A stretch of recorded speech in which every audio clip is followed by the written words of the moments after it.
kita kan sering nggak kenal waktu. Kadang jam 10 malam, jam 12 malam, ada orang yang menanyakan, Pak, ini kami tadi seharian hasilnya positif semua gitu. Ya kita menghadapi masalah itu bukan fokus pada masalahnya, tapi fokus pada penyelesaiannya. Nah, marilah di dalam kondisi apapun, baik itu kondisi luang, baik itu kondisi tidak krisis maupun kondisi krisis sekalipun, ketika ada masalah, masing-masing individu itu sebaiknya punya spirit yang sama, yaitu menjadi bagian dari solusi gitu.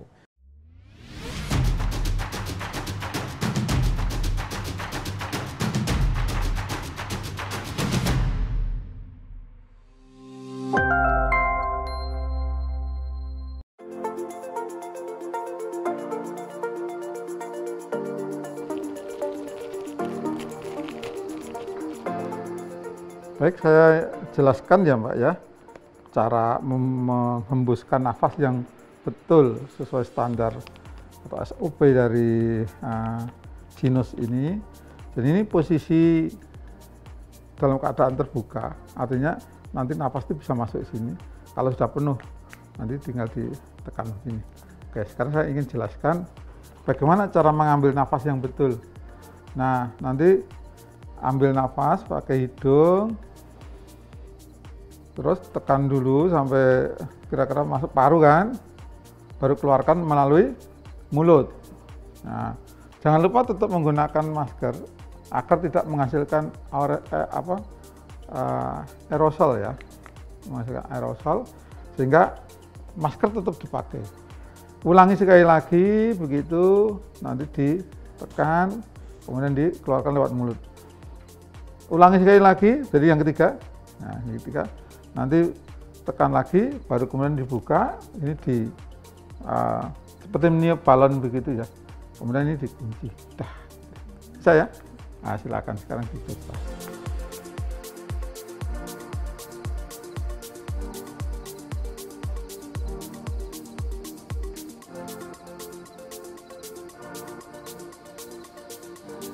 Terus.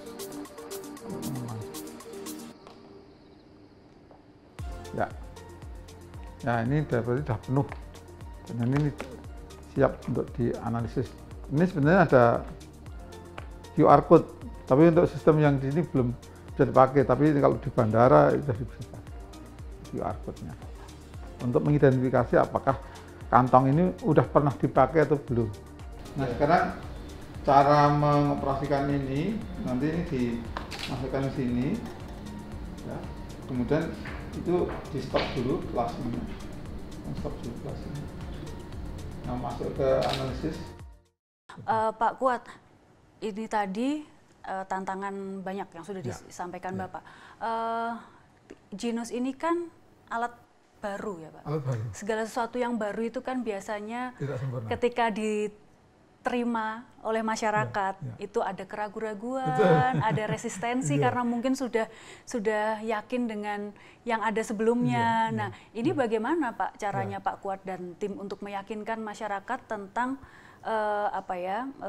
kehandalan dari produk Jinos ini sendiri? Betul Mbak, ini juga mungkin tantangan terberat sekarang ini ya, karena alatnya sudah menyebar, kemudian kita harus memastikan bahwa alat yang sudah menyebar di lokasi sampai di Papua Barat sampai juga yang di Aceh dan seterusnya, itu bagaimana kita bisa menjamin bahwa dia masih berfungsi secara akurat. Nah, masalah yang pertama yang harus diatasi adalah pada penerapan SOP yang sudah baku di lapangan. Kalau ini dilanggar satupun, maka sebenarnya akurasi dari Jinos juga mungkin ada sedikit masalah kan ya. Contohnya yang tadi saya ceritakan itu ya. Jadi kalau keadaan puasa begini, kalau mau dites ya harusnya dia kumur dulu gitu misalnya, untuk mengurangi bau dari rongga mulut. Atau sebaliknya, orang yang baru saja makan itu juga harus kumur dulu, tunggu beberapa menit lagi, 30 menit sampai 1 jam baru dites. Kalau tidak ya, kebetulan banyak hal seperti itu sifatnya adalah menghasilkan sinyal positif. Saya juga nggak tahu kok positif ya gitu. Jadi penerapan SOP dengan tepat. Yang kedua, kami juga sedang Jadi alat-alat yang ada di mana-mana Mbak, itu masuk dalam CRM kita.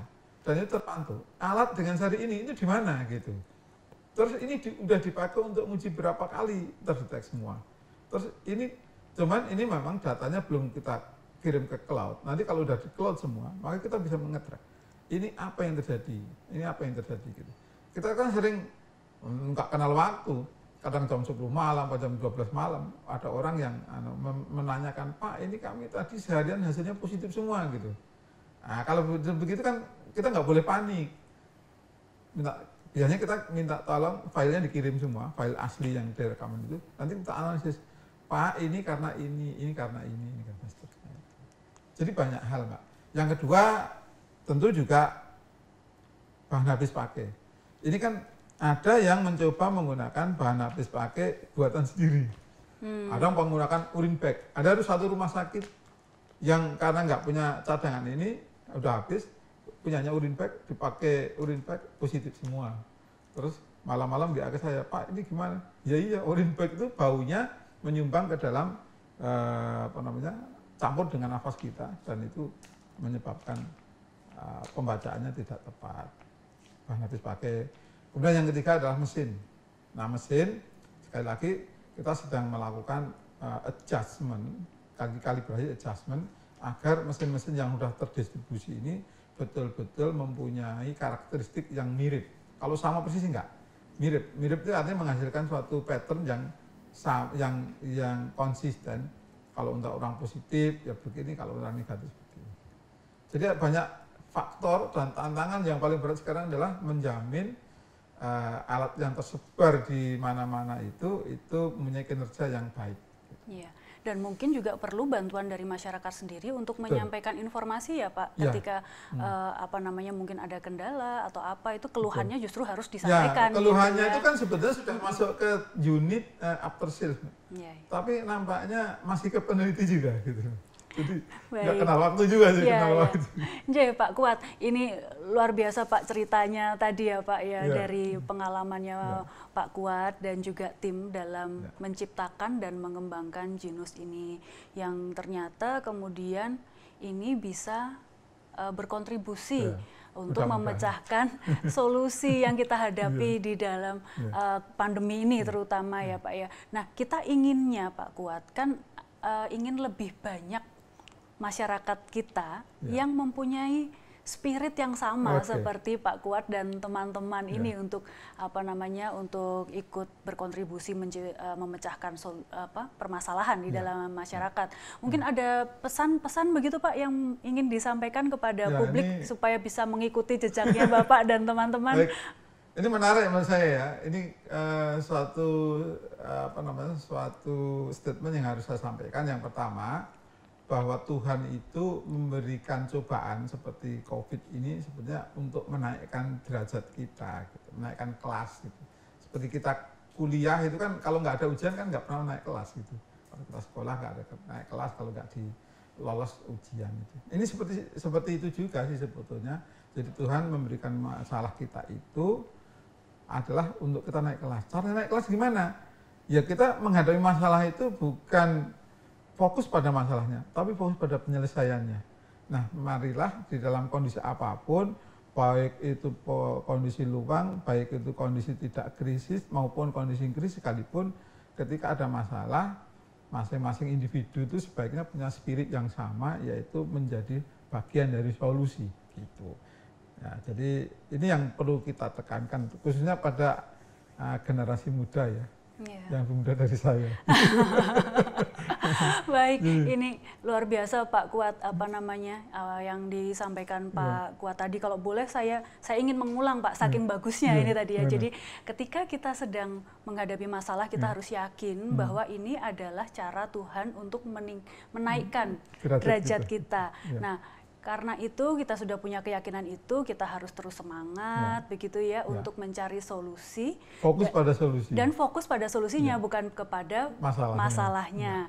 Nah, selanjutnya karena ini harus dikembangkan secara terus-menerus, semangatnya bukan di awal saja gitu harus dijaga karena masih ada pengembangan, masih ada maintenance dan sebagainya. Semangatnya harus terus dijaga. Dan yang terakhir, belajar dari pengalaman Bapak dengan timnya Pak Rimawan tadi juga harus membuka diri untuk bekerja sama dengan pihak-pihak lain supaya apa yang kita cita-citakan bisa memberikan solusi kepada masyarakat ini benar-benar bisa memberikan solusi pada masyarakat, bukan untuk kita sendiri gitu kira-kira ya Pak Kuat. Terima kasih banyak Pak Kuat atas obrolannya ini tadi, sangat mencerahkan. Semoga nanti akan semakin banyak masyarakat kita, terutama generasi muda mungkin ya Pak yang mendapatkan inspirasi dari Bapak bersemangat untuk membangun Indonesia.